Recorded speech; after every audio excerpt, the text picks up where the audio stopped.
Hello everyone, मैं धर्मेंद्र सोनी अपने YouTube channel chemistry classes bye DS sir में आप सभी का हार्दिक स्वागत करता हूं। तो दोस्तों, हम आज के इस वीडियो लेक्चर के अंदर बात करेंगे कि जो एचपीएससी में फाइनल सिलेक्टेड कैंडिडेट्स हैं पीजीटी के अंदर, उसके बाद का क्या क्या प्रोसेस रहेगा आगे का। तो बने रहिए इस वीडियो के अंत तक और पूरी जानकारी after the final selections in HPSC उसके बाद क्या क्या प्रोसेस होगा उसके बारे में आज के इस वीडियो लेक्चर के अंदर हम बात करने वाले हैं। तो साथियों, सबसे पहले एचपीएससी ने जो फाइनल लिस्ट निकाल ली है डिफरेंट सब्जेक्ट के अंदर, और कुछ सब्जेक्ट की आनी बाकी है, कुछ के इंटरव्यू चल रहे हैं। तो जिन भी कैंडिडेट का फाइनल पीजीटी की पोस्ट के लिए सिलेक्शन हुआ है उन सभी को बधाई है, हार्दिक शुभकामनाएं हैं। अब प्रोसेस क्या रहेगा कि अब डीएससी के पास ये सारा लिस्ट है, एचपीएससी भेज देगा वहाँ पे।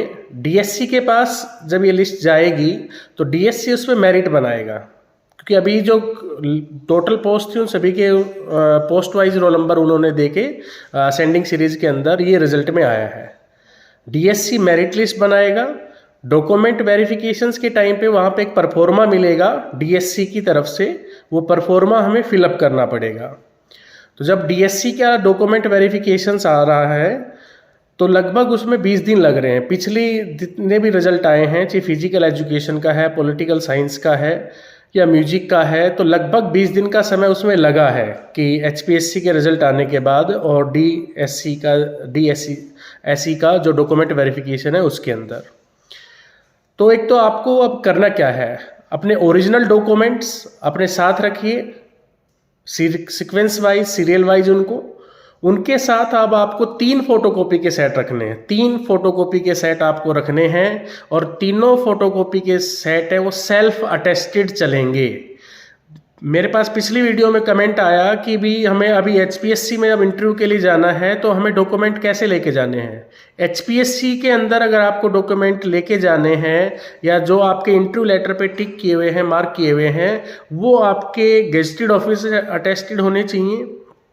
डीएससी के अंदर जब हम डॉक्यूमेंट वेरिफिकेशंस के लिए जाएंगे तो हमारे सेल्फ अटेस्ट डॉक्यूमेंट की कॉपी होनी चाहिए। एक विशेष ध्यान ये भी रखना है कि हमें कोई एक्स्ट्रा डॉक्यूमेंट जो हमारी क्वालिफिकेशंस है उसी के अकॉर्डिंग। अब किसी साथियों ने ऐसा भी सुनने में आया है कि पीछे किसी ने एमए, डबल एमए या ट्रिपल एमए कर रखा था और वो किसी पर्टिकुलर पोस्ट के लिए जा रहे थे तो उन्होंने दूसरी एमए की भी डिग्री या जो डीएमसी है साथ लगा दी है। तो आपने भी अगर ऐसा कुछ डबल एमए या डबल एमएससी है आपकी ओर है तो आप जिस पोस्ट के लिए आप अप्लाई कर रहे हैं उसी के डॉक्यूमेंट आपको चाहिएंगे। एक्स्ट्रा डॉक्यूमेंट आप ना रखें, वहाँ पे भी उनका समय है वो खराब होता है। इस चीज़ का विशेष ध्यान रखना है सभी कैंडिडेट्स को। तो आपको सेल्फ अटेस्ट 3 सेट अपने फोटोकॉपी के तैयार रखने हैं डॉक्यूमेंट्स के। पासपोर्ट साइज फोटो रहेगा, आपका कैटेगरी का सर्टिफिकेट्स, ईडब्ल्यूएस का सर्टिफिकेट्स आपके पास विशेष तौर पे वहाँ पे होना चाहिए अपडेटेड। अगर पीछे प्रोविजनल रिजेक्शन लिस्ट में किसी का नाम था, खासकर इन चीज़ों की वजह से आपका नाम था, तो वहाँ पे आपको एक परफॉर्मा मिलेगा, आपके मेरिट लिस्ट वहाँ पे प्रिपेयर होगी उसके अकॉर्डिंग। और उसके बाद आप लोगों को एक एम्प्लॉय कोड दे दिया जाएगा और एम्प्लॉय कोड के बाद MIS पोर्टल पे हमसे कुछ टाइम के बाद ऑनलाइन सीट्स कहाँ पर अवेलेबल है, कौन कौन से चॉइस है स्कूल्स की, वो हमसे मांगी जाएगी, जो हमें फिलअप करना है MIS पोर्टल पे जाके जब हमारे पास एम्प्लॉय कोड वहाँ से आ जाएगा। पिछले 3-4 रिजल्ट का जब हम कंपेयर करें तो पिछले 3-4 रिजल्ट के अंदर जो देखा गया है कि इस सारे प्रोसेस में एचपीएससी से डीएससी में जाने का 20 डेज लग रहा है और उसके बाद लगभग 20 डेज और लग रहा है कि रिजल्ट आने में, फाइनल जो स्कूल अलॉट होने में उसको लेकर है। तो इस चीज़ की टेंशन ना लें, प्रोसेस चल रहा है साथ साथ साइमल्टेनियसली, जब तक हमें अपना डॉक्यूमेंट तैयार रखना है।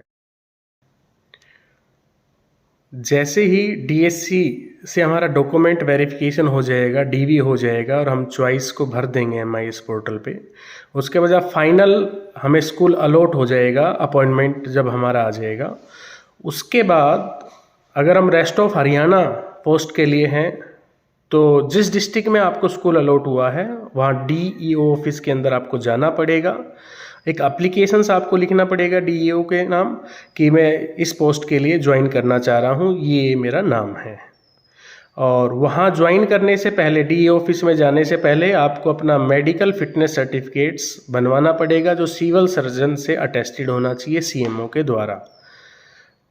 तो रेस्ट ऑफ हरियाणा वाले तो अपने होम डिस्ट्रिक्ट से बनवा सकते हैं या जिस डिस्ट्रिक्ट उनको अलॉट हुआ है वहाँ से बनवा सकते हैं। लेकिन जब बात करें मेवात कैडर की, तो मेवात कैडर के जो भी कैंडिडेट्स हैं उनको डीईओ मेवात के नाम अपना ज्वाइनिंग लेटर लिखना पड़ेगा और वहीं से उनका मेडिकल फिटनेस सर्टिफिकेट है वो बनेगा। जैसे ही आप डीईओ के पास मेडिकल फिटनेस सर्टिफिकेट्स और आपकी ज्वाइनिंग रिपोर्ट और एक सेल्फ अटेस्ट डॉक्यूमेंट का सेट लेके जाना है, साथ में ओरिजिनल तो रखना ही है सभी के साथ। उसके बाद डीईओ सर या मैम जो भी होंगे ऑफिसर्स, वो आपको जो स्कूल आपको अलॉट हुआ है वहाँ प्रिंसिपल के पास आपको भेजेंगे। उन प्रिंसिपल के पास जाके भी आपको एक एप्लीकेशंस लिखना पड़ेगा ज्वाइनिंग रिपोर्ट का। तो यह काम पहले ही तैयार रख लीजिए ताकि सेम डे आपको प्रॉब्लम ना आए। तो प्रिंसिपल सर या मैम जो भी होंगे उनके नाम एप्लीकेशंस लिखा जाएगा, सेम जैसे डीईओ ऑफिसर के नाम हमने लिखा था उसको लेकर। साथ में एक सेल्फ अटेस्टेड फोटोकॉपी का सेट और ओरिजिनल डॉक्यूमेंट आपको साथ रखने हैं। तो ये डॉक्यूमेंट वहाँ पर भी सबमिट होंगे। इसके लिए कोई भी टीएडीए आपको तो दिया नहीं जाएगा कि ज्वाइनिंग के लिए कोई टीएडीए का प्रावधान नहीं है। तो ये सभी डॉक्यूमेंट्स आप अपने तैयार रखें, जल्द ही आपको खुशखबरी देखने को मिलेगी। और जिन भी अभ्यर्थियों के इंटरव्यू अभी चल रहे हैं या आने हैं होने हैं, तो वो भी अपनी इंटरव्यू की सहजता के साथ तैयारी करें। जो आपको इन्फॉर्मेशंस राइट्स हैं वही वहाँ पे बताएं, बढ़ा चढ़ाकर आप बातें वहाँ पे ना करें।